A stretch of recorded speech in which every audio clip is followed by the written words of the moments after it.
Almost 10 countries ഞങ്ങൾ ഒറ്റയ്ക്ക് plan ചെയ്ത് പോയതാണ്. ഈ ബുക്കിംഗ്സ് ഒക്കെ നിങ്ങൾക്ക് സീറോ കോസ്റ്റിൽ ചെയ്യാം. ചിലപ്പോൾ ഫാമിലിയുടെ കൂടെ ആയിരിക്കാം, ചിലപ്പോൾ വൈഫിന്റെ കൂടെ ഒരു ഹണിമൂൺ ആയിരിക്കാം. ട്രാവൽ ഏജൻസിക്കാരാണെങ്കിൽ ഫുൾ പ്ലാൻഡ് ഫിക്സ്ഡ് ആയിരിക്കും, നമുക്ക് അങ്ങോട്ടും ഇങ്ങോട്ടൊന്നും ഷിഫ്റ്റ് ചെയ്യാൻ പറ്റും. അപ്പൊ ഞങ്ങൾ ഇവിടെ ഒരു വെബ്സൈറ്റിന്റെ ഒരു ഫോട്ടോ കൊടുക്കാം, ഉള്ളതും അല്ലെങ്കിൽ ഏറ്റവും കൺവീനിയന്റ് ഉള്ളതൊക്കെ ആയിട്ട് സോർട്ട് ചെയ്ത് നിങ്ങൾക്ക് ഫ്ലൈറ്റുകൾ കണ്ടുപിടിക്കാൻ പറ്റും. ഗ്രൂപ്പായിട്ട് ബുക്കിംഗ് സമയത്ത് നമുക്ക് നല്ല ഓഫർ ഉണ്ട്. പാരീസിൽ നമ്മൾ താമസിച്ചത് 2 ദിവസത്തേക്ക് 15,000 രൂപ വെച്ച് ഓരോ എക്സ്ട്രീം പൈസ ആയിരിക്കും. ഞങ്ങൾക്ക് ഇതേപോലെ ഒരു മണ്ടത്തരം പറ്റിയിട്ടുണ്ട്. ജസ്റ്റ് 2 പേർക്ക് കൂടിയിട്ട് ചെലവാക്കുന്നത് 1000 റുപ്പീസ് ആണ്, അൺലിമിറ്റഡ് ട്രാവൽ. ഇത് ഞങ്ങൾ പഠിച്ചത് ഞങ്ങൾ ഐസ്ലാൻഡിൽ പോയപ്പോഴാണ്. ഹെൽത്ത് എന്തെങ്കിലും ഒരു ഇഷ്യൂ ഉണ്ടായിട്ട് നമ്മളൊരു ഹോസ്പിറ്റലിൽ പോകുകയാണെങ്കിൽ വരുന്ന ബില്ലിന്റെ ഒരു തരത്തിലുള്ള ഐഡിയ നമുക്ക് ഉണ്ടാവില്ല. Hello everyone, welcome back to life and luggage. So ഇന്നത്തെ വീഡിയോ എന്ന് പറയുന്നത് ഒറ്റയ്ക്ക് ഇന്റർനാഷണൽ ട്രിപ്പ് പ്ലാൻ ചെയ്ത് പോകുമ്പോൾ എന്തൊക്കെ കാര്യങ്ങളായിരിക്കും ശ്രദ്ധിക്കേണ്ടത് എന്ന് പറയുന്ന ഒരു വീഡിയോ ആണ്. സോ ഈ ഇങ്ങനത്തെ ഒരു വീഡിയോ എടുക്കാനുള്ള കാരണം എന്താണെന്നുണ്ടെങ്കിൽ ഞങ്ങൾ ലാസ്റ്റ് ഒരു 2 years ആയിട്ട് ഓൾമോസ്റ്റ് 10 കൺട്രീസ് ഞങ്ങൾ ഒറ്റയ്ക്ക് പ്ലാൻ ചെയ്ത് പോയതാണ്.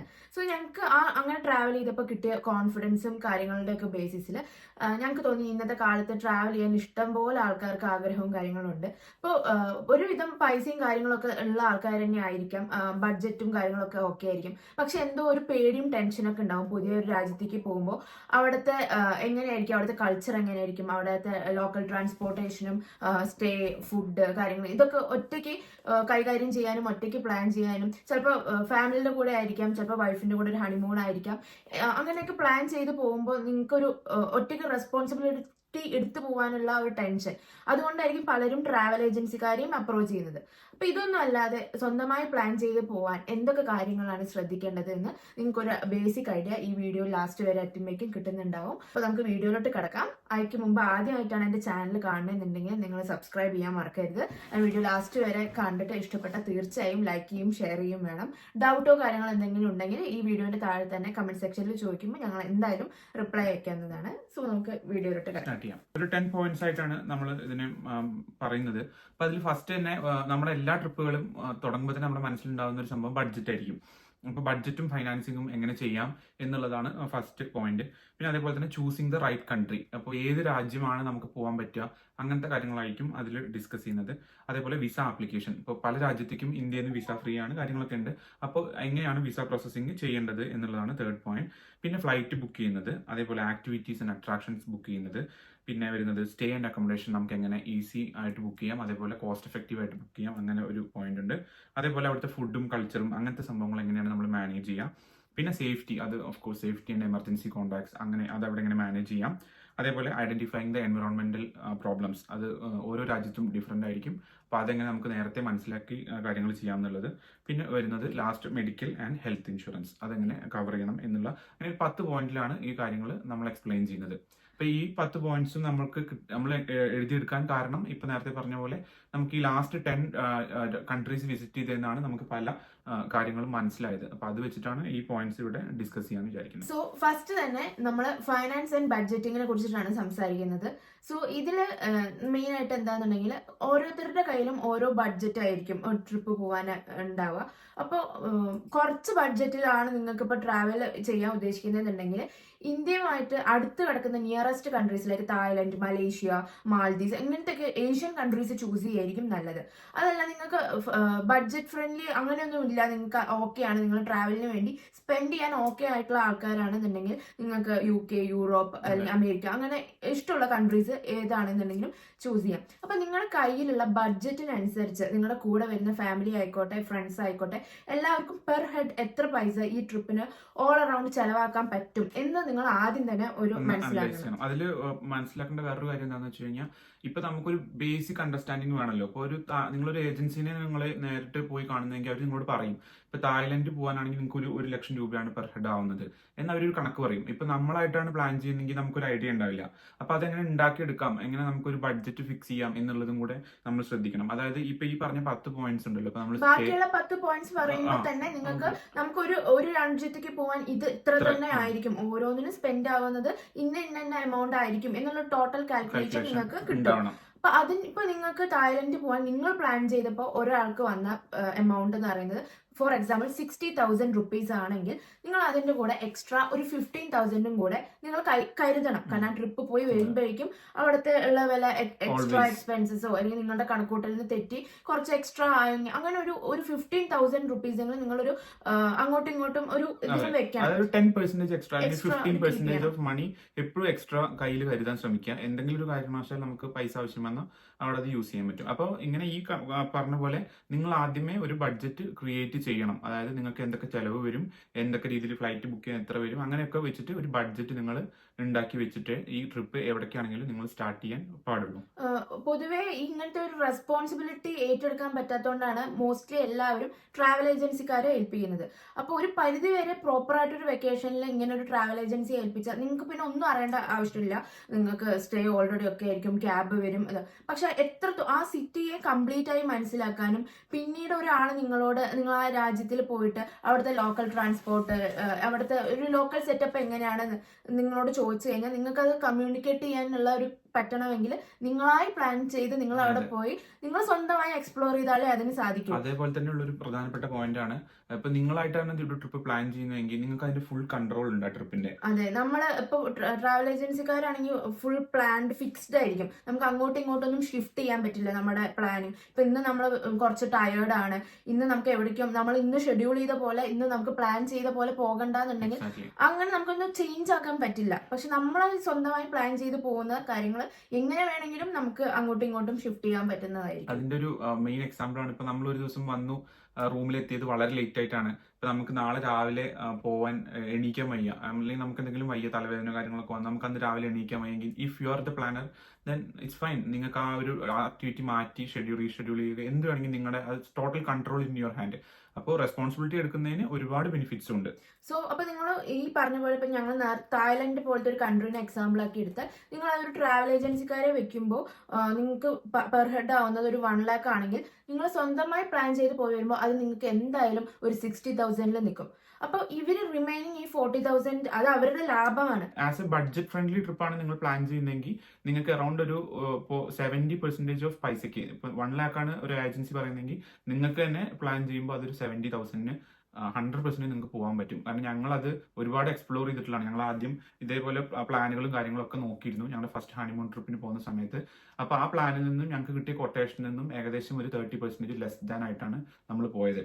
അത് പിന്നീടുള്ള ഓരോ യാത്രയിലും അങ്ങനെയാണ്. ഇപ്പോൾ പറഞ്ഞു വരുമ്പോൾ ഇപ്പോൾ ഞങ്ങൾ 10 രാജ്യം പോയത് ട്രാവൽ ഏജൻസി വഴിയാണെങ്കിൽ ഞങ്ങൾക്ക് 6 അല്ലെങ്കിൽ 5 രാജ്യങ്ങൾ മാത്രമേ കവർ ചെയ്യാൻ പറ്റുള്ളായിരുന്നു. അപ്പൊ നിങ്ങൾക്ക് കൂടുതൽ യാത്ര ചെയ്യണമെങ്കിൽ നിങ്ങൾ തന്നെ ബഡ്ജറ്റിങ്ങും ബാക്കി കാര്യങ്ങളും ചെയ്യുന്നതാണ് നല്ലത്. ഇത് തീർത്തും ഇൻഡിപെൻഡന്റ്, അതായത് ഓരോ ആൾക്കാരുടെ ഇൻഡിപെൻഡന്റ് ചോയ്സസ് ആണ്. കാരണം ചിലവർക്ക് വെക്കേഷൻ മോഡായിരിക്കും, ഒട്ടും റെസ്പോൺസിബിലിറ്റി എടുക്കാൻ താല്പര്യം ഉണ്ടാവില്ല.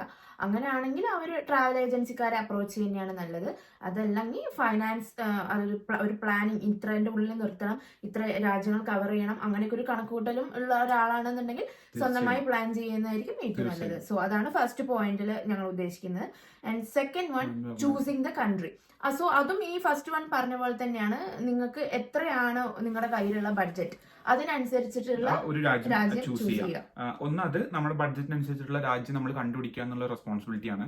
സെക്കൻഡ് തിങ്, ഇപ്പൊ നിങ്ങളിപ്പോ വരുന്നത് ഏഷ്യൻ കൺട്രീസിലാണെങ്കിൽ അങ്ങനെ അല്ല, ഇനി യൂറോപ്യൻ ഭാഗത്തേക്കാണ് നിങ്ങൾ വരുന്നതെങ്കിൽ, സേ ഫോർ എക്സാമ്പിൾ നിങ്ങൾ ഫ്രാൻസിലേക്കാണ്, പാരീസിലേക്കാണ് നിങ്ങളുടെ പ്രൈമറി ലൊക്കേഷൻ, നിങ്ങൾക്ക് പാരീസ് ആണ് ഏറ്റവും കൂടുതൽ ആഗ്രഹിക്കുന്നത്. കുറെ പേർക്ക് ഒരു ആഗ്രഹമുള്ള സ്ഥലമായിരിക്കും പാരീസ് എന്ന് പറയുന്നത്.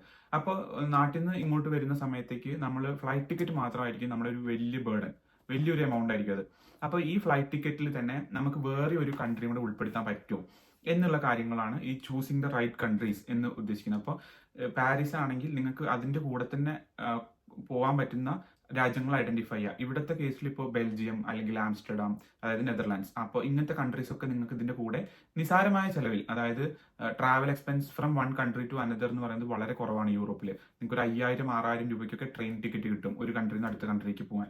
അപ്പോൾ ഈ നാട്ടിൽ നിന്ന് വരുന്ന ഒരു എക്സ്പെൻസ് ഫ്ലൈറ്റിന് ഇത്രയും മുടക്കി വരുമ്പോൾ നിങ്ങൾ എന്തായാലും യൂറോപ്പിൽ ഭാഗത്തേക്കാണ് വരുന്നതെങ്കിൽ തീർച്ചയായിട്ടും 1-2 കൺട്രികൾ എക്സ്ട്രാ ആഡ് ചെയ്യാൻ ശ്രമിക്കുക. അത് നിങ്ങളുടെ എൻ്റയർ ട്രിപ്പിന് തന്നെ ഒരു വർത്ത് ആക്കി മാറ്റും. പക്ഷേ ഇത് ട്രാവൽ ഏജൻസി വഴിയാവുമ്പോൾ അവരും ചിലപ്പോൾ ഇതുപോലെ ഉൾപ്പെടുത്താം, പക്ഷെ ആ ഓരോ കൺട്രിക്കും അവർ എക്സ്ട്രാ ഒരുപാട് എക്സ്പെൻസ് ചാർജ് ചെയ്യും.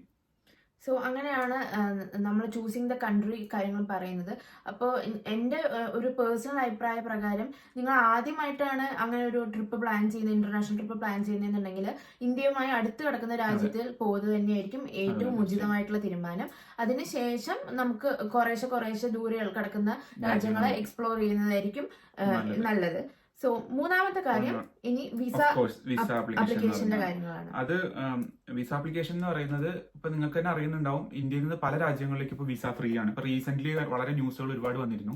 ഇപ്പൊ വിസിറ്റ് വിസ, നമുക്ക് അവിടേക്ക് ട്രാവൽ വിസ ഒരുപാട് സ്ഥലത്ത് ഫ്രീ ആണ്, ഫ്രീ വിസയാണ്. അപ്പോൾ അതുപോലെ തന്നെയാണ് ഇപ്പൊ തായ്ലാന്റിലേക്കാണെങ്കിലും ഓൺ അറൈവൽ ആണ് വിസ.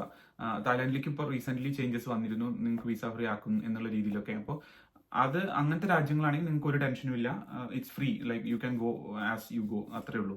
അതല്ല ചില കൺട്രീസ് 1 വീക്കിന്റെ ഒരു വിസ ഇതായിരിക്കും, ചിലത് 2 വീക്സ് ആയിരിക്കും. ഓൺ അറൈവൽ വിസാസ് ഉള്ള ഒരുപാട് രാജ്യങ്ങളുണ്ട്. അപ്പോൾ അങ്ങനെയുള്ളതൊക്കെ എന്ന് പറഞ്ഞാൽ ഒരുപാട് ടെൻഷൻ അടിക്കേണ്ട കാര്യമില്ല. ആൻഡ് ഈ പറഞ്ഞ പോലെ UK യൂറോപ്പിലൊക്കെ ആണെന്നുണ്ടെങ്കിൽ നിങ്ങൾ വിസ പ്രോസസ്സിംഗിന്റെ ഒരു ഇതിന് വേണ്ടിയിട്ട് തന്നെ 1 മന്ത് അതിന്റെ പിന്നിൽ നടക്കേണ്ടി വരും. കുറെ പേപ്പർ വർക്കും കാര്യങ്ങളൊക്കെ ഉണ്ട്. UK വിസ ഞങ്ങളൊരു വീഡിയോ തന്നെ ചെയ്തിട്ടുണ്ട്, ഫോം ഫിൽ ചെയ്യണം കാര്യങ്ങളൊക്കെ. അപ്പൊ ഇതൊക്കെ എന്ന് പറയുന്ന ഒരു 1 മന്ത് പ്രോസസ് മൊത്തത്തിൽ ഉണ്ടാവും. 1 മന്തിൽ തന്നെ നമ്മള് ആദ്യമേ ഇതിന് പഠിക്കാൻ തന്നെ ഒരാഴ്ച എടുക്കും. അത് കഴിഞ്ഞ് വിസ ആപ്ലിക്കേഷൻ അപ്പോയിന്റ്മെന്റ് എടുക്കുന്നു, അവിടെ പോകുന്നു, ഇന്റർവ്യൂ അല്ലെങ്കിൽ അങ്ങനത്തെ കാര്യങ്ങളുണ്ടെങ്കിൽ അതെല്ലാം കഴിഞ്ഞ് വിസ വരുമ്പോഴേക്കും എങ്ങനെ പോലും 1 മാസം 1.5 മാസം ആവും.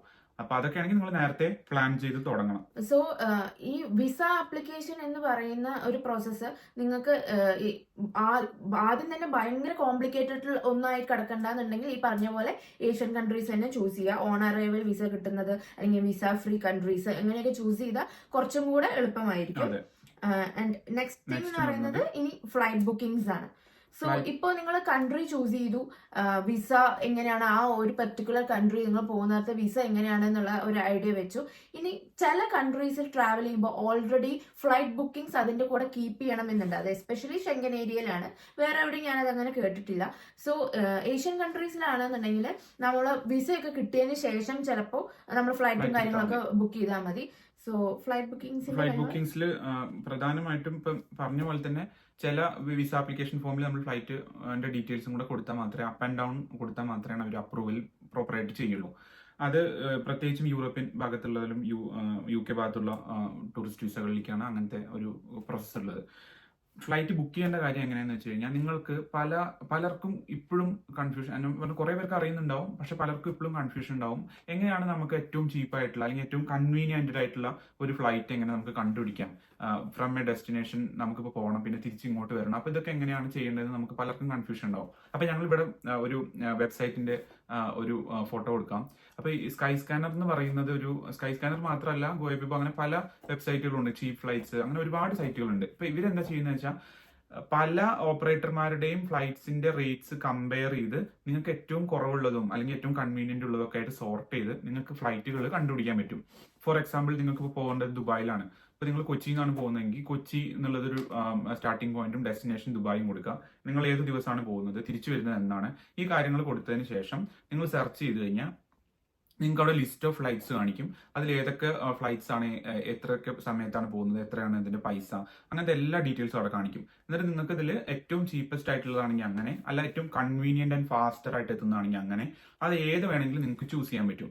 പിന്നെ ഇതിന്റെ ഏറ്റവും പ്രത്യേകത എന്ന് പറയുന്നത് ഏറ്റവും പ്രൈസ് വെച്ച് സോർട്ട് ചെയ്ത് നമ്മുടെ ഇഷ്ടത്തിനുള്ള ഒരു ഫ്ലൈറ്റ് നമുക്ക് ചൂസ് ചെയ്യാം എന്നുള്ളതും ഈ സ്കൈ സ്കാനർ പോലത്തെ ഉള്ള ഫ്ലൈറ്റ് കണ്ടുപിടിക്കുന്ന ആപ്ലിക്കേഷൻസിന്റെ പ്രത്യേകതയാണ്. അപ്പൊ അത് നിങ്ങളെ വളരെയധികം ഹെൽപ്പ് ചെയ്യും. അത്രയാണ് ഫ്ലൈറ്റ് ബുക്കിംഗിൽ പറയാനുള്ളത്. പിന്നെ വരുന്നതാണ് activities and attractions and activities ആണ്. സോ നിങ്ങളിപ്പോ ഇപ്പൊ നിങ്ങൾ ഏത് കൺട്രി എന്നുള്ളത് തീരുമാനിച്ചു കഴിഞ്ഞു, ഉറപ്പിച്ചു കഴിഞ്ഞു.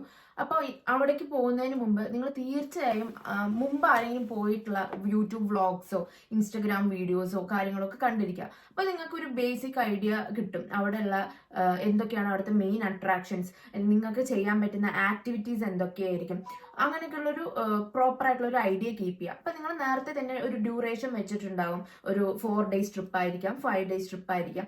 അപ്പോൾ ഈ 5 days നിങ്ങൾ ഏതൊക്കെ അട്രാക്ഷൻസ് എപ്പോൾ കവർ ചെയ്യും, എവിടെയൊക്കെ എന്തൊക്കെ ആക്ടിവിറ്റീസിന് പോകും എന്നുള്ളൊരു പ്രോപ്പർ ആയിട്ടൊരു ഐഡിയ കീപ്പ് ചെയ്ത് പ്ലാൻ ചെയ്ത് വെക്കുക. ഫസ്റ്റ് ഡേ ഈ അട്രാക്ഷൻ ആണ് കവർ ചെയ്യുക, ഈ ആക്ടിവിറ്റിക്കാണ് പോവുക, സെക്കൻഡ് ഡേ ഇന്നതാണ്, അങ്ങനെ പ്രോപ്പർ ആയിട്ടൊരു ഐഡിയ കീപ്പ് ചെയ്യുക. ആൻഡ് അതിനൊക്കെയുള്ള കോസ്റ്റ് എങ്ങനെയാണെന്നുള്ളത് ആക്ടിവിറ്റീസും അട്രാക്ഷൻസും നിങ്ങൾ ഇപ്പോൾ ഐഡന്റിഫൈ ചെയ്തു എന്ന് വിചാരിക്കാം. അപ്പൊ അങ്ങനെയാണെങ്കിൽ നിങ്ങൾക്ക് നെക്സ്റ്റ് സ്റ്റെപ്പ് എന്ന് പറയുന്നത് ഈ അട്രാക്ഷൻസ് എങ്ങനെ ബുക്ക് ചെയ്യാം, അല്ലെങ്കിൽ എന്തൊക്കെ അട്രാക്ഷൻസ് നിങ്ങൾക്ക് കണ്ടുപിടിക്കാനും പറ്റുന്ന ഒരുപാട് ആപ്ലിക്കേഷൻസ് ഉണ്ട്. അതിന്റെ ഫോട്ടോസും നമ്മളിവിടെ കൊടുക്കാം. അപ്പൊ നാട്ടിൽ നമുക്ക് ഇന്ത്യയിൽ തന്നെ ഉള്ളതാണ്. ഇപ്പം Booking.com ഉണ്ട്, Trip.com ഉണ്ട്, അതുപോലെ തന്നെ മേക്ക് മൈ ട്രിപ്പ് ഉണ്ട്. ഇതിലൊക്കെ നമുക്ക് പല ആക്ടിവിറ്റീസും കാര്യങ്ങളൊക്കെ ഉണ്ട്. യൂറോപ്യൻ ഏരിയയിലേക്ക് വരുമ്പോൾ ഓഫ് കോഴ്സ് ഇതൊക്കെ ഉണ്ട്. പക്ഷേ ഇവിടുത്തെ കുറച്ചും കൂടെ പ്രചാരത്തിലുള്ള ഒരു സംഭവമാണ് ഗെറ്റ് യുവർ ഗൈഡ് എന്ന് പറയുന്നത്. അപ്പൊ ഗെറ്റ് യുവർ ഗൈഡിൽ നിങ്ങൾക്ക് ആക്ടിവിറ്റീസ് കാണാൻ പറ്റും, ആക്ടിവിറ്റീസ് ബുക്ക് ചെയ്യാൻ പറ്റും, അത് ചേഞ്ച് ചെയ്യാം, റീഷെഡ്യൂൾ ചെയ്യാം. അങ്ങനത്തെ ഒരുപാട് ഓപ്പർച്യൂണിറ്റീസ് ഉണ്ട്. ഇപ്പോൾ യൂറോപ്പിന്റെ ഒരു പ്രത്യേകത എന്താണെന്ന് വെച്ച് കഴിഞ്ഞാൽ യൂറോപ്പിൽ പല സ്ഥലങ്ങളിലും നിങ്ങൾക്ക് ഗൈഡഡ് ടൂറുകൾ ഉണ്ടാവും. ഇപ്പോൾ ഒരു ചരിത്രപ്രധാനമായ സ്ഥലമാണെങ്കിലോ അല്ലെങ്കിൽ വേറെ എന്തെങ്കിലും ഒരു ആക്ടിവിറ്റി ആണെങ്കിലോ ഒക്കെ ചില സ്ഥലത്ത് ഗൈഡഡ് ആക്ടിവിറ്റി ആയിരിക്കും. അപ്പോൾ അതിന്റെ ഗൈഡിനെ ബുക്ക് ചെയ്യുക. അങ്ങനെ ഒരുപാട് നിങ്ങൾക്ക് സ്വയം എല്ലാം പ്ലാൻ ചെയ്ത് ചെയ്യാൻ പറ്റുന്ന ഒരു സംഭവമാണ് അട്രാക്ഷൻസിലും ആക്ടിവിറ്റീസിലും ഈ ആപ്ലിക്കേഷൻസ് വെച്ചിട്ട്. ഇതിൽ പ്രധാനമായിട്ട് എടുത്തു പറയേണ്ട ഒരു സംഭവം എന്ന് വെച്ചാൽ ഈ ബുക്കിംഗ്സ് ഒക്കെ നിങ്ങൾക്ക് സീറോ കോസ്റ്റിൽ ചെയ്യാം. സീറോ കോസ്റ്റിൽ ചെയ്യാന്ന് ഉദ്ദേശിക്കുന്നത് നിങ്ങൾക്കൊരു ക്രെഡിറ്റ് കാർഡ് ഉണ്ടെങ്കിൽ, അത് ഇന്റർനാഷണൽ ക്രെഡിറ്റ് കാർഡ് ആണെങ്കിൽ നിങ്ങൾക്ക് ഓഫ് കോഴ്സ് അതായത് സീറോ പൈസ ചെലവാക്കിക്കൊണ്ട് ബുക്കിംഗ്സ് കംപ്ലീറ്റ് ചെയ്യാം. നിങ്ങൾ ഈ ആക്ടിവിറ്റിക്ക് പോകുന്നതിന്റെ 2 ദിവസം മുമ്പോ 3 ദിവസം മുമ്പോ മാത്രമേ ഇവരെന്ത് ചെയ്യുള്ളൂ, ഈ പൈസ നമ്മുടെ ക്രെഡിറ്റ് കാർഡിൽ നിന്ന് വിത്ഡ്രോ ചെയ്യുള്ളൂ. അപ്പൊ അതുവരെ നമുക്ക് എന്ത് ചെയ്യാം, നമുക്ക് ഫ്രീഡം ഉണ്ട്. അതിന് മുന്നേ നമ്മൾ ക്യാൻസൽ ചെയ്താൽ നമുക്ക് നമ്മുടെ പൈസ പോവില്ല. സോ നിങ്ങളൊരു സ്ഥലത്തേക്ക് പോവുകയാണെങ്കിൽ തീർച്ചയായിട്ടും ഓർത്തിരിക്കേണ്ട കാര്യമാണ്, you must have A credit card. ആ ക്രെഡിറ്റ് കാർഡ് വെച്ചിട്ട് നിങ്ങൾ ഇതേപോലെയുള്ള ആക്ടിവിറ്റീസും കാര്യങ്ങളും ഈ കാണുന്ന ആപ്ലിക്കേഷനിൽ ഏതിലാണെങ്കിലും നിങ്ങൾക്ക് കയറി ബുക്ക് ചെയ്യാം. എന്നിട്ട് ഫ്രീ ക്യാൻസലേഷൻ എടുക്കുക. So you are safe. അതായത് നിങ്ങൾക്ക് ബുക്ക് ചെയ്യാം, എത്ര നേരത്തെ വേണമെങ്കിൽ ബുക്ക് ചെയ്യാം. ഈ നേരത്തെ ബുക്ക് ചെയ്യുന്നതുകൊണ്ടുള്ള പ്രത്യേകത എന്താണെന്ന് വെച്ചാൽ ആക്ടിവിറ്റീസിനാണെങ്കിലും ബാക്കി എന്തിനാണെങ്കിലും പൈസ വളരെ കുറവായിരിക്കും. അപ്പോൾ പ്രധാനമായിട്ടും ശ്രദ്ധിക്കേണ്ടത് ഈ ആപ്ലിക്കേഷൻസ് ആണ്. ഈ ബുക്കിങ്ങിനെല്ലാം ഈ ആപ്ലിക്കേഷൻസും കാര്യങ്ങളും ഓർത്ത് വയ്ക്കുക. പിന്നെ പൊതുവെ ഫൈനാൻസിൽ ഉൾപ്പെടുന്ന ഒരു കാര്യമാണിത്, പറയാൻ വിട്ടുപോയതാണ്. ഫോറക്സ് കാർഡ് എന്നൊക്കെ പറയുന്ന ഇന്റർനാഷണൽ കാര്യങ്ങളും നിങ്ങൾ അതൊക്കെ യൂസ് ചെയ്യുകയാണെന്നുണ്ടെങ്കിൽ എടുക്കുകയാണെന്നുണ്ടെങ്കിൽ ഭയങ്കര യൂസ്ഫുൾ ആയിരിക്കും. കാരണം ഏതൊരു രാജ്യത്തേക്ക് പോകുമ്പോഴും ഫോറക്സ് കാർഡ് ഇന്റർനാഷണൽ കാർഡാണ്, അത് നിങ്ങൾക്ക് യൂസ് ചെയ്യാൻ പറ്റും.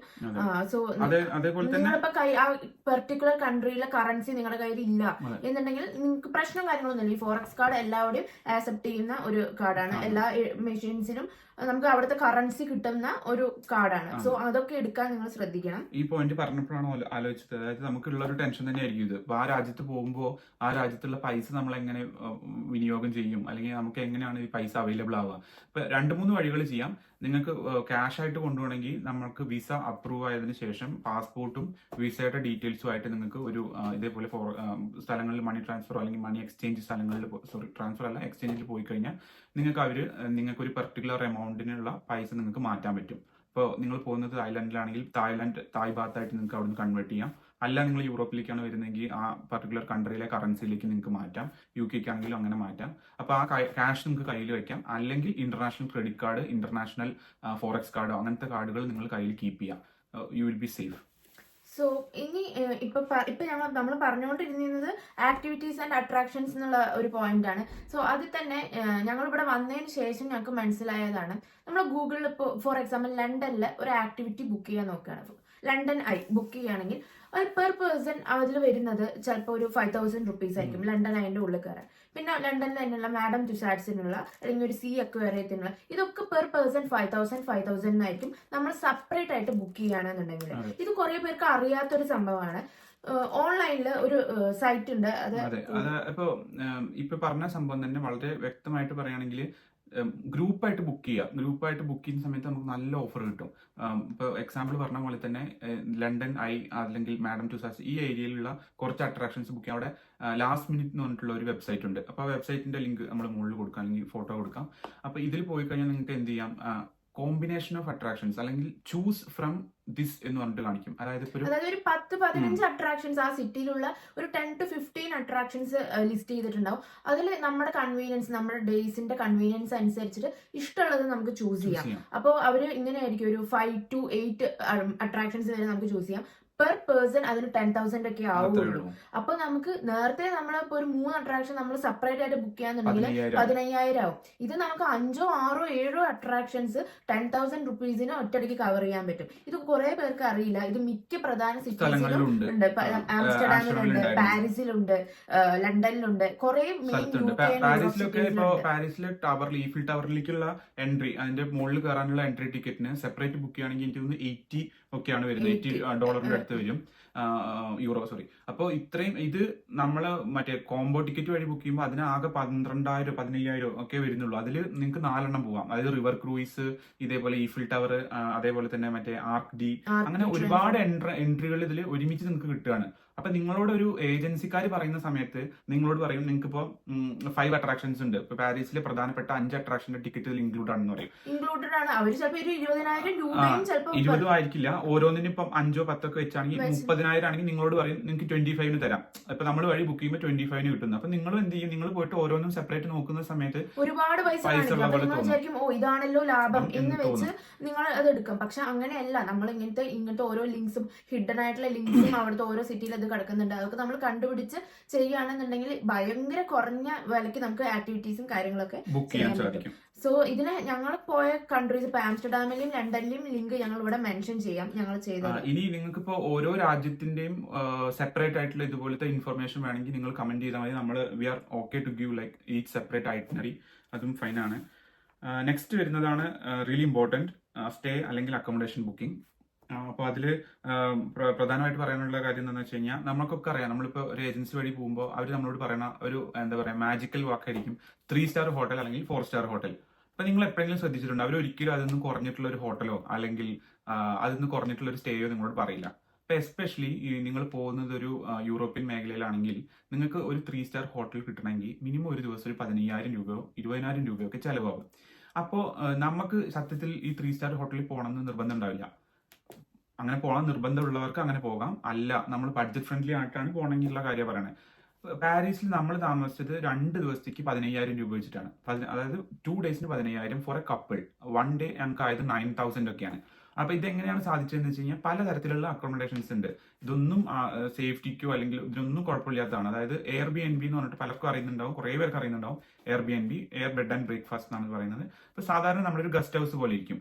നല്ല സ്ഥലമായിരിക്കും, വൃത്തി ഉണ്ടാവും, സേഫ്റ്റി ഉണ്ടാവും, കാര്യങ്ങളൊക്കെ ഉണ്ടാവും. അവിടെ തന്നെ കിച്ചൺ ഉണ്ടാവും, നമുക്ക് എന്തെങ്കിലും ഭക്ഷണം വേണമെങ്കിൽ ഉണ്ടാക്കി കഴിക്കാം.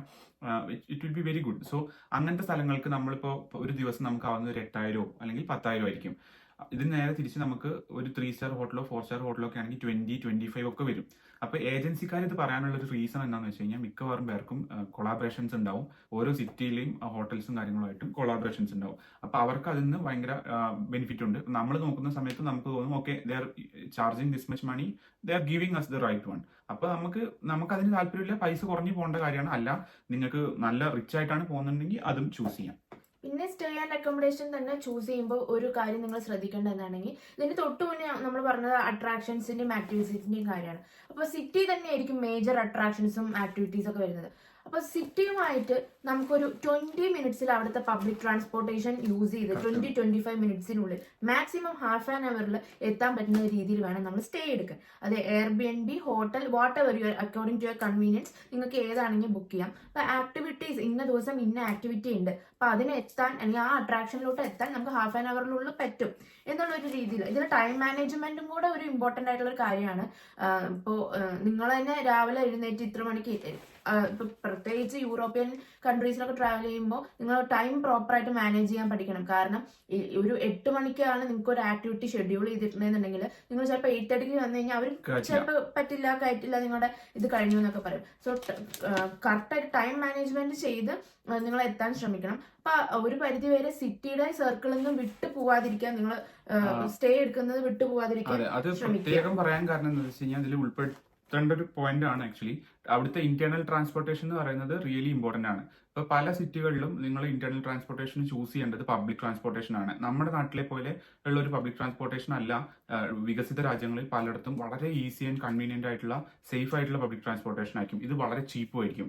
നേരെ മറിച്ച് നിങ്ങൾ ഊബറോ അല്ലെങ്കിൽ നിങ്ങൾ ഒരു ടാക്സി സർവീസോ വിളിച്ചിട്ടാണ് നിങ്ങൾ ഓരോ എക്സ്ട്രീം പൈസ ആയിരിക്കും. അപ്പോൾ അത് ഭയങ്കരമായിട്ട് നിങ്ങളെ ബാധിക്കും. നിങ്ങൾക്കൊരു നമ്മുടെ നാട്ടിലെ പോലെ ഒരാൾ ഊബർ വിളിച്ച് നമ്മൾ അപ്പുറം പോകുന്നു, അവിടെ നിന്ന് ഇപ്പുറത്തേക്ക് വരുന്നു, ഇതിനൊക്കെ ഒരു 200 രൂപ 300 രൂപ, അതിന്റെ അതേ സ്ഥലത്ത് നമുക്ക് അതേ ദൂരത്തിന് നമുക്ക് 2,000 3,000 10,000 ഒക്കെ വരും. അതായത് നമ്മളൊരു 40 മിനിറ്റ്സിന്റെ ഊബർ ട്രിപ്പിന് ചിലപ്പോൾ 10,000 12,000 ഒക്കെ വരുന്ന ബില്ല് വരുന്ന സ്ഥലങ്ങളുണ്ട്.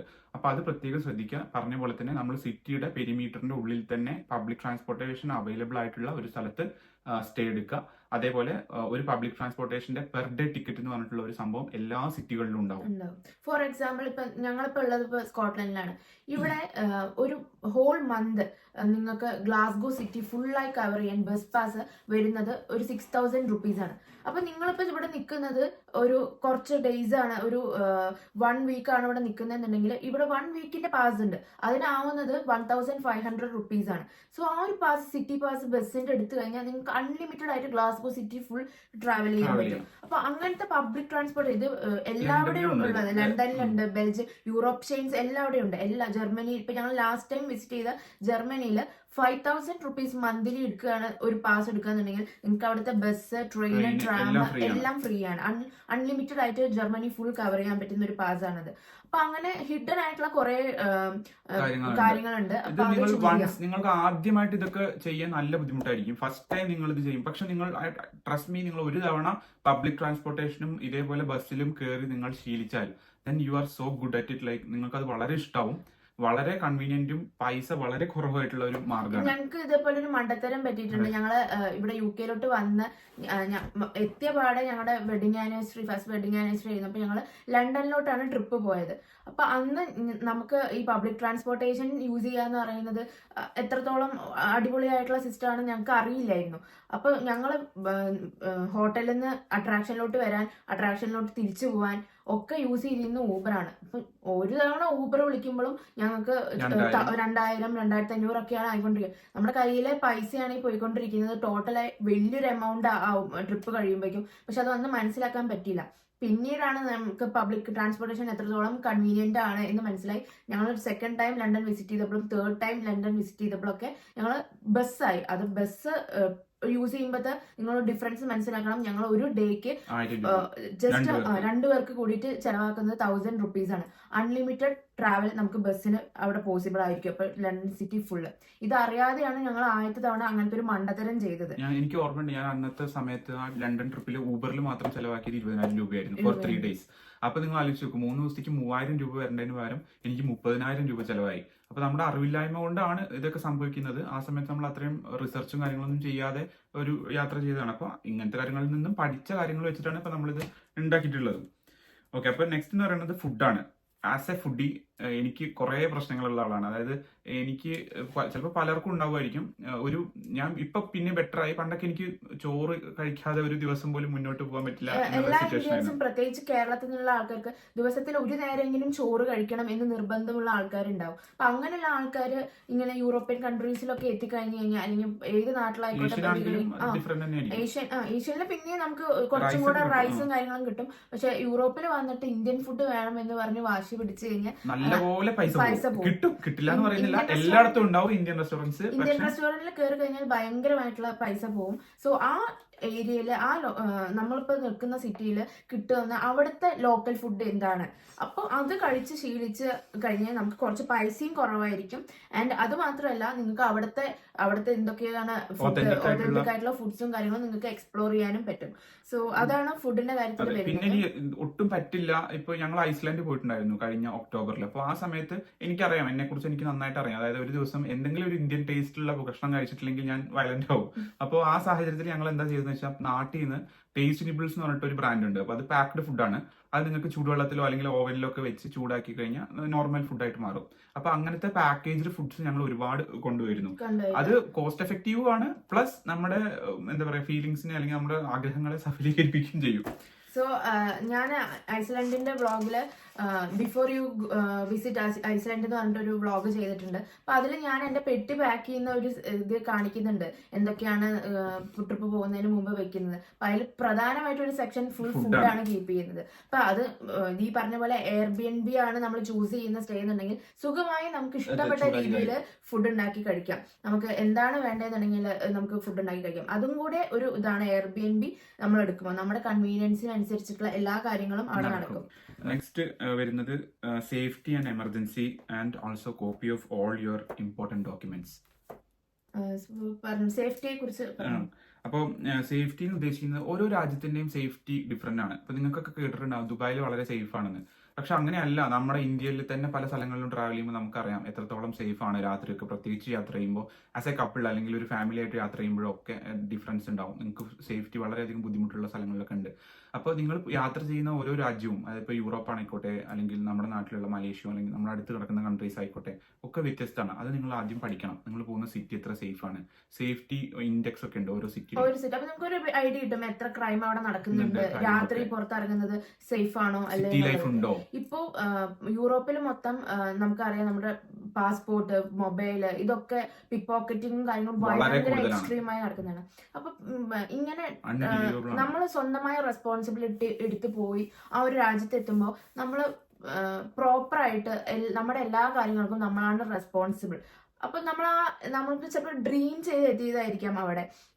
നമ്മളെ തന്നെ മറന്ന് ഫോട്ടോ എടുക്കുക, വീഡിയോ എടുക്കുക, ഈ കാര്യങ്ങളൊക്കെ ഉണ്ടെങ്കിലും ചുറ്റും നമ്മളൊന്ന് ബോധേഡ് ആയിരിക്കണം.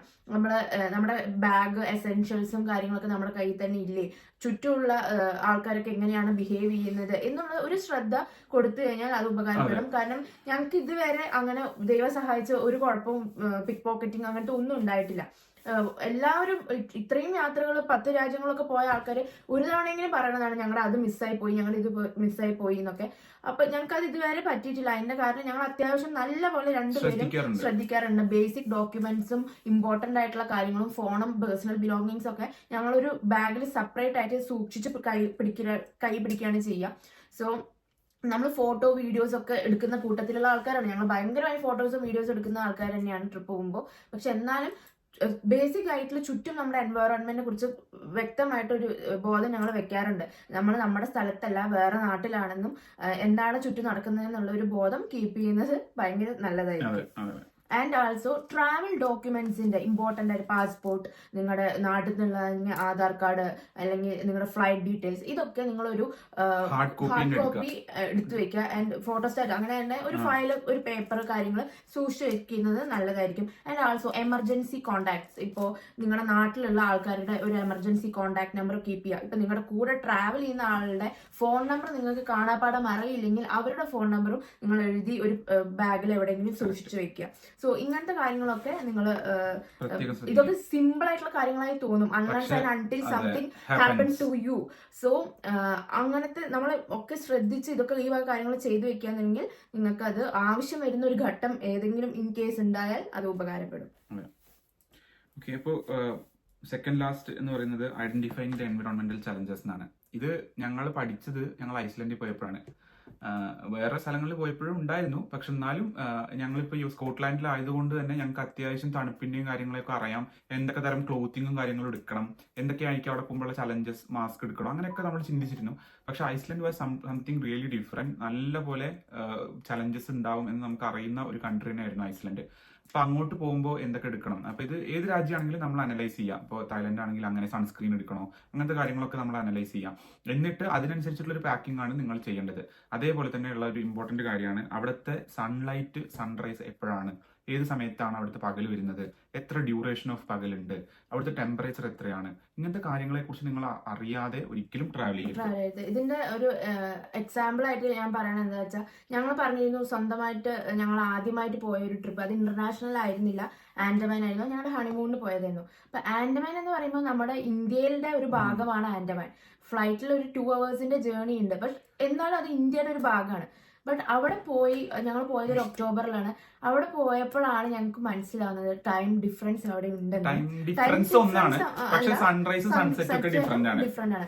അതായത് വെളുപ്പിന് 4 മണിക്ക് അവിടെ സൂര്യൻ ഉദിക്കുന്നു, വൈകുന്നേരം ഒരു 4 മണിയാകുമ്പോഴേക്കും ഇരുട്ടാവും.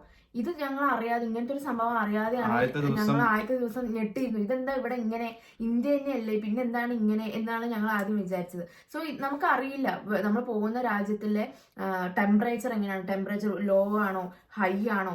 ഇപ്പോൾ മിഡിൽ ഈസ്റ്റ് ആണെന്നുണ്ടെങ്കിൽ എക്സ്ട്രീം ഹൈ ടെമ്പറേച്ചേഴ്സ് ആയിരിക്കും. നോർത്തിലോട്ടോ അല്ലെങ്കിൽ ഭയങ്കര സൗത്തിലോട്ടോ ആണോ പോകണമെന്നുണ്ടെങ്കിൽ ഭയങ്കര കോൾഡ് ആയിരിക്കും. അപ്പോൾ അതിനനുസരിച്ചുള്ള വസ്ത്രധാരണം, ഏത് കോട്ടാണോ വേണ്ടത്, അല്ലെങ്കിൽ ഒരു എന്താ പറയുക, നമ്മളൊരു സമ്മർ പോലത്തെ ഒരു വെക്കേഷൻ ആണോ, ബീച്ച് ഡെസ്റ്റിനേഷൻ ആണോ, അതിനൊക്കെ അനുസരിച്ചിട്ടുള്ള വസ്ത്രധാരണവും കാര്യങ്ങളൊക്കെ ആയിരിക്കണം. അപ്പോൾ ക്ലൈമറ്റും ടെമ്പറേച്ചറും ഡ്യൂറേഷനും ഒക്കെ സീസണും ഒക്കെ മനസ്സിലാക്കി അതിനനുസരിച്ചിട്ട് പോവായിരിക്കും നല്ലത്. അതെ, ക്ലോത്തിങ് നിങ്ങൾ വേറെ എന്തിന് പൈസ ചെലവാക്കിയിട്ടില്ലെങ്കിൽ നിങ്ങൾ ക്ലോത്തിങ്ങിന് നിങ്ങൾ ഇതുപോലെ തണുപ്പുള്ള രാജ്യത്തേക്കോ അല്ലെങ്കിൽ സ്ഥലങ്ങളിലേക്കാണ് പോകുന്നതെങ്കിൽ പോയിട്ടുള്ളവർക്കൊക്കെ അറിയുന്നുണ്ടാവും ക്ലോത്തിങ് ഈസ് റിയലി ഇമ്പോർട്ടന്റ്. അതിപ്പോ ഞങ്ങൾ ഐസ്ലാൻഡിൽ പോയപ്പോ ആ വ്ളോഗിൽ തന്നെ പറഞ്ഞിട്ടുണ്ട്, ഞങ്ങൾ രണ്ടുപേരും -15 വരെ പ്രൊട്ടക്ഷൻ ഉള്ള സൂപ്പർ ഡ്രൈയുടെ ജാക്കറ്റ് ആയിരുന്നു യൂസ് ചെയ്തിട്ടുണ്ടായിരുന്നത്. സോ അങ്ങനത്തെ നമ്മൾ ഉള്ള ജാക്കറ്റിന് കുറച്ച് ഇൻവെസ്റ്റ് ചെയ്യേണ്ടി വരും. അപ്പോൾ അങ്ങനെ പ്രോപ്പർ ആയിട്ടുള്ള ജാക്കറ്റ്സ് ഒക്കെ കീപ്പ് ചെയ്തിട്ട് വേണം പോവാൻ. അതല്ലെങ്കിൽ ഭയങ്കര ബുദ്ധിമുട്ടായിരിക്കും, നമുക്ക് ഒട്ടും ആ ട്രിപ്പ് എൻജോയ് ചെയ്യാൻ സാധിക്കില്ല. ലാസ്റ്റ് പോയിന്റ് ആണ് നമ്മുടെ medical and health insurance. Medical and health insurance പറയാനുള്ള റീസൺ എന്താണെന്ന് വെച്ച് കഴിഞ്ഞാൽ, നമ്മളിപ്പോൾ ഒരു സ്ഥലത്തേക്ക് പ്രത്യേകിച്ച് ഇന്ത്യക്കാർക്കുള്ള ഇന്ത്യക്കാർക്കെന്നല്ല, ഇപ്പോൾ എനിക്കും ഉണ്ടാ പ്രശ്നം ഉള്ള ഒരു പ്രശ്നം എന്താണെന്ന് വെച്ച് കഴിഞ്ഞാൽ, നമ്മൾ ഈ മെഡിക്കൽ ഇൻഷുറൻസ് ഒക്കെ എടുക്കണോ, നമ്മൾ ഹെൽത്ത് ഇൻഷുറൻസ് ഒക്കെ എടുക്കണോ, അതിൻ്റെ ആവശ്യമുണ്ട്, നമ്മൾ ഓക്കെയാണ്, എന്തിനാണ് ഇപ്പോൾ എടുക്കേണ്ട ആവശ്യം എന്താണ് എന്നുള്ള ചിന്ത ഉള്ള ആൾക്കാരായിരിക്കും പലരും. റീസൺ എന്താണെന്ന് വെച്ച് കഴിഞ്ഞാൽ, യൂറോപ്പിലേക്കാണെങ്കിലും UK-ലേക്കാണെങ്കിലും അല്ലെങ്കിൽ ഏത് കൺട്രിക്കാണെങ്കിലും, നാട്ടിലുള്ള നമ്മുടെ അടുത്തുള്ള കൺട്രീസ് ആണെങ്കിൽ പോലും ഹെൽത്ത് എന്തെങ്കിലും ഒരു ഇഷ്യൂ ഉണ്ടായിട്ട് നമ്മളൊരു ഹോസ്പിറ്റലിൽ പോവുകയാണെങ്കിൽ വരുന്ന ബില്ലിന്റെ ഒരു തരത്തിലുള്ള ഐഡിയ നമുക്ക് ഉണ്ടാവില്ല. നമ്മൾ നാട്ടിലെ പോലത്തെ ഒരു ഹോസ്പിറ്റലിൽ വരുന്ന ബില്ലോ ഒന്നുമല്ല, വളരെ ഹൈ ആണ്. മെഡിക്കൽ എയ്ഡ് കിട്ടുക എന്ന് പറയുന്നത് തന്നെ ബുദ്ധിമുട്ടാണ് പുറത്തേക്ക് യാത്ര ചെയ്യുമ്പോൾ. അത് കിട്ടിക്കഴിഞ്ഞാൽ തന്നെ എത്രത്തോളം ബില്ല് വരും എന്നുള്ളത് ചിലപ്പോൾ നമ്മൾ കണ്ണ് തള്ളിപ്പോകുന്ന തരത്തിലുള്ള ഒരു എക്സ്പെൻസ് ആയിരിക്കും. So health insurance is A mandatory thing. നിങ്ങൾ ഇന്ത്യ വിട്ട് എവിടെ പോവുകയാണെങ്കിലും നിങ്ങൾ ഹെൽത്ത് ഇൻഷുറൻസ് എടുത്തിരിക്കണം. അത് 100% എടുത്തിരിക്കണം. ഒരു കാരണവശാലും അതെങ്ങനെ എടുക്കേണ്ടതെന്ന് വെച്ച് കഴിഞ്ഞാൽ, നിങ്ങളുടെ ട്രാവൽ ഡേറ്റ് തുടങ്ങുന്നതിന്റെ ഒരു ദിവസം മുമ്പേ സ്റ്റാർട്ട് ചെയ്ത് ട്രാവൽ ഡേറ്റ് കഴിഞ്ഞ് 1-2 ദിവസം അപ്പുറം വരെ എടുക്കുക. അത് എന്തെങ്കിലും കാരണവശാൽ ഫ്ലൈറ്റ് മിസ് ആവുകയോ കാര്യങ്ങളൊക്കെ ചെയ്ത് നിങ്ങൾക്ക് എന്തെങ്കിലും എക്സ്റ്റൻഷനോ കാര്യങ്ങളൊക്കെ വരികയാണെങ്കിൽ തന്നെ നിങ്ങൾ അത് എടുത്തിരിക്കണം. അതും ഇതേപോലെ തന്നെ എടുക്കുക. അത്യാവശ്യം കവറേജ് ഉള്ള, അതായത് ഇപ്പോൾ പലതരത്തിലുള്ള പ്ലാനുകൾ ഉണ്ടാവും. സ്റ്റാർട്ടിംഗ് പ്ലാൻ ഉണ്ടാവും, പ്രീമിയം ഉണ്ടാവും, പ്ലാറ്റിനം ഉണ്ടാവും, ഗോൾഡ് ഉണ്ടാവും. അങ്ങനെ എടുക്കുമ്പോൾ ഏറ്റവും നല്ല പ്ലാൻ തന്നെ എടുക്കണം എന്നാണ് ഞാൻ സജസ്റ്റ് ചെയ്യുക. അതൊരു ഹാസിൽ ഫ്രീ ആണ്. നിങ്ങൾക്ക് ലഗേജ് മിസ്സായി കഴിഞ്ഞാൽ കോമ്പൻസേഷൻ കിട്ടും. ഫ്ലൈറ്റ് നിങ്ങളുടേതല്ലാത്ത കാരണത്താൽ മിസ്സായതാണെങ്കിൽ കോമ്പൻസേഷൻ കിട്ടും. മെഡിക്കൽ കാര്യങ്ങൾക്ക് നിങ്ങൾക്ക് അസിസ്റ്റൻസ് കിട്ടും. അങ്ങനെ എല്ലാ മേഖലകളിലും ഈ ഇൻഷുറൻസ് നിങ്ങളെ ഹെൽപ്പ് ചെയ്യും. സോ ഇങ്ങനത്തെ ഈ ബേസിക് ആയിട്ടുള്ള കാര്യങ്ങളൊക്കെ നിങ്ങൾ ഇതാക്കി കഴിഞ്ഞു കഴിഞ്ഞാൽ നിങ്ങൾക്ക് ഭയങ്കര പീസ്ഫുൾ ആയിട്ട് ട്രാവൽ ചെയ്യാൻ പറ്റും. അപ്പോൾ ഈ എനിക്ക് റെസ്പോൺസിബിലിറ്റി ഒന്നും ഏറ്റെടുക്കാൻ പറ്റില്ല എന്നുള്ളവർക്ക് ഏറ്റവും നല്ലത് ട്രാവൽ ഏജൻസിയെ ചേരുന്നതാണ്. പക്ഷെ അങ്ങനെ ട്രാവൽ ഏജൻസിയിലേക്ക് കൊടുക്കുന്ന എക്സ്ട്രാ എമൗണ്ട് ഉണ്ടെങ്കിൽ വേറൊരു രാജ്യം കൂടെ വേണമെങ്കിൽ നിങ്ങൾക്ക് പോയി കാണാം. നമ്മളിപ്പോ ഇതിൽ ഒരിക്കലും ഒരു ട്രാവൽ ഏജൻസി വഴി ട്രാവൽ ചെയ്യണ്ടെന്നോ അല്ലെങ്കിൽ ട്രാവൽ ഏജൻസിക്കാർ നിങ്ങളെ ഒരുപാട് പൈസ എടുക്കുന്നുണ്ടോ എന്നല്ല പറയാൻ ഉദ്ദേശിക്കുന്നത്. അവര് ചെയ്യുന്നത് വളരെ കൺവീനിയന്റ് ആയിട്ട് നിങ്ങളുടെ ട്രിപ്പിനെ പ്ലാൻ ചെയ്യുകയും പ്രോപ്പർ ആയിട്ടുള്ള എല്ലാ സേഫ്റ്റി മെഷേഴ്സും നോക്കി നിങ്ങളെ റെസ്പോൺസിബിൾ ആയിട്ട് കൊണ്ടുപോവാണ്. അപ്പൊ നിങ്ങൾ എടുക്കേണ്ട റെസ്പോൺസിബിലിറ്റി അവരെടുക്കുകയാണ്, റൈറ്റ്? അപ്പൊ അതിൻ്റെതായിട്ടുള്ള ഒരു കമ്മീഷൻ അവർ സ്വാഭാവികമായിട്ട് എടുക്കും. അവർ വർക്ക് ചെയ്യുന്നതും ജോലി ചെയ്യുന്നതും അവരുടേതായിട്ടുള്ള ഇൻവെസ്റ്റ്മെന്റ് അവർ ചെയ്യുന്നത് അവർക്ക് റിട്ടേൺസ് കിട്ടാൻ വേണ്ടിയിട്ടാണ്. അപ്പൊ അത് നമുക്ക് ഒരിക്കലും മോശമാണെന്ന് പറയാൻ പറ്റില്ല. പക്ഷെ നമ്മൾ എന്താണ് പറയുന്നതെന്ന് വെച്ച് കഴിഞ്ഞാൽ, if you doing by yourself, നിങ്ങൾ ആ റെസ്പോൺസിബിലിറ്റി ഏറ്റെടുത്ത് മുന്നോട്ട് പോയി കാര്യങ്ങൾ ചെയ്യുകയാണെങ്കിൽ നിങ്ങൾക്ക് 2 ട്രിപ്പ് പോവാം ഒരു ട്രിപ്പിന്റെ പൈസ വെച്ച് എന്നാണ് നമ്മൾ ഇതിലൂടെ പറയാൻ ഉദ്ദേശിച്ചത്. അപ്പൊ നിങ്ങൾ ആ റെസ്പോൺസിബിലിറ്റി എടുക്കാൻ തയ്യാറുള്ള ആൾക്കാരാണെങ്കിൽ ഈ വീഡിയോ നിങ്ങൾ തീർച്ചയായിട്ടും ഹെൽപ്പ് ചെയ്യും. ഇപ്പൊ നമ്മൾ പറഞ്ഞിട്ടുള്ള ഓരോ പോയിന്റിലും നിങ്ങൾ ശ്രദ്ധിക്കേണ്ട ഡിഫറെന്റ് കാര്യങ്ങളുണ്ട്. ആ കാര്യങ്ങളിലൂടെ നിങ്ങൾ വീണ്ടും വീണ്ടും പോയി കഴിഞ്ഞാൽ തീർച്ചയായിട്ടും നിങ്ങൾക്ക് നല്ലൊരു ട്രിപ്പ് സ്വയം പ്ലാൻ ചെയ്യാൻ പറ്റുമെന്ന് നമ്മൾ ഉറച്ചു വിശ്വസിക്കുന്നു. സോ വീഡിയോ ഒരുവിധം ആൾക്കാർക്കൊക്കെ ഞങ്ങൾ കമ്മ്യൂണിക്കേറ്റ് ചെയ്ത കാര്യങ്ങൾ മനസ്സിലായിട്ടുണ്ടാവും എന്ന് വിചാരിക്കുന്നു. അപ്പോൾ ഇത് ഒരു പെർട്ടിക്കുലർ കൺട്രീനെ മാത്രം എടുത്ത് പറയാത്തത് എന്താണെന്നുണ്ടെങ്കിൽ, ഓരോരുത്തർക്കും പറ്റുന്നത് ഈ ബഡ്ജറ്റിൻ്റെയും ഈ ഇതിൽ പറഞ്ഞ കാര്യങ്ങളൊക്കെ വെച്ച് നോക്കുമ്പോൾ ഓരോരോ വ്യത്യസ്ത രാജ്യങ്ങളായിരിക്കും. അപ്പോൾ നിങ്ങൾക്ക് പോകാൻ പറ്റുന്ന രാജ്യം ഏതാണ് എന്ന് ചൂസ് ചെയ്തതിന് ശേഷം ഈ വീഡിയോയിൽ പറഞ്ഞിട്ടുള്ള ബാക്കിയുള്ള പോയിന്റ്സും കാര്യങ്ങളൊക്കെ നോക്കിക്കഴിഞ്ഞാൽ അതിനനുസരിച്ചിട്ടുള്ള ഒരു ഇതിലോട്ട് എത്തിപ്പെടാൻ പറ്റുന്നതായിരിക്കും. സോ വീഡിയോ ഇഷ്ടപ്പെട്ടു എന്ന് വിചാരിക്കുന്നു. സോ ലൈക്ക് ചെയ്യുക, ഷെയർ ചെയ്യുക ആൻഡ് സബ്സ്ക്രൈബ് ചെയ്യാനും മറക്കരുത്. തീർച്ചയായും. കാരണം നിങ്ങൾക്ക് വീഡിയോയിൽ കൂടെ എന്തെങ്കിലും ഉപകാരം കിട്ടിയിട്ടുണ്ടെങ്കിലും നിങ്ങൾക്ക് വീഡിയോ ഇഷ്ടപ്പെട്ടിട്ടുണ്ടെങ്കിലും തീർച്ചയായിട്ടും ലൈക്ക് ചെയ്യണം. നിങ്ങളുടെ ലൈക്ക് വഴിയാണ് നമുക്ക് ഇതുപോലത്തെ ന്യൂ വീഡിയോസ് ആയിട്ട് മുന്നോട്ട് വരാൻ പറ്റുന്നത്. ആൻഡ് ഇൻഫോർമേറ്റീവ് ആയിട്ടുള്ള വീഡിയോസ് ചെയ്യുമ്പോഴാണ് ഏറ്റവും കൂടുതൽ എൻക്വയറീസും കാര്യങ്ങളും ഞങ്ങൾക്ക് വരുന്നത്. സോ അതുകൊണ്ടാണ് ഇങ്ങനത്തെ ഒരു വീഡിയോ ചെയ്യാമെന്ന് ഞങ്ങൾ വിചാരിച്ചത്. സോ അടുത്ത വേറൊരു ഇൻഫോർമേറ്റീവ് വീഡിയോ അല്ലെങ്കിൽ വേറെ എന്തെങ്കിലും ഡിഫറെൻറ്റ് കൈൻഡ് ഓഫ് വീഡിയോ ആയിട്ട് വരാം. So bye from life and luggage.